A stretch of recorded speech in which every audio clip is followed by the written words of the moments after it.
everyone to another edition of the Energy Action Market Wrap. My name's John Huggart, the CEO here at Energy Action. So the rise in electricity prices that we saw last week has continued into this week, and whilst that's an increase, it's still well down from prior years and months. So it is good news for those of you who've been able to lock in at those low rates and give you a low cost into those long-dated retail contracts right now.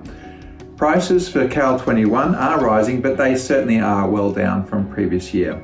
The price increases are on the back of the increased demand as we remove restrictions in response to the coronavirus, but also on the basis of not seeing Liddell Power Station through 2022. So that's what the market is pricing in currently. On the other hand, Snowy 2.0 has been approved, and that's going to offer an additional 2,000 megawatts augmentation to commence in 2025.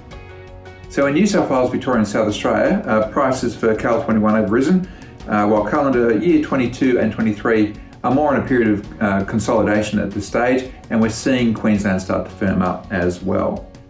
Now let's look at the gas market. So business gas prices for fixed price tenders have been relatively flat despite recent increase in demand. The wholesale gas market price has been consistently falling over the last 12 months. In fact, now over 50% reduction from its highs back in 2019. Now that's due to the combination of the increased supply that came onto the market in response to those high prices, as well as now the more recent reduction in international demand as a result of the coronavirus. So we expect a consolidation of the gas prices around this level through until Q3 this year, and that's on the back of being able to put into storage at these low prices.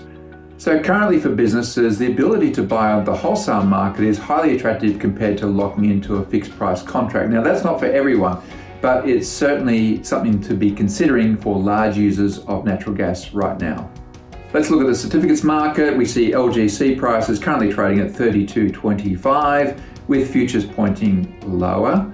VEEKs have been stable at 33.20 and ESCIs dropped slightly this week to $25.80. Now in the news this week, we've got the Department of Energy figures showing big falls in emission. That's due to primarily to the drought last year and electricity generation offsetting the increases from the expanding LNG export industry. Now that's resulted in 2019 total of being about 14% below 2005 levels. That, of course, was the baseline year for the Paris targets. Now, the impact of reduced activity due to the pandemic, however, is expected to show up in the April figures, most notably in lower emissions for transport and, of course, aviation. Electricity demand, of course, was down around 3% from April year on year.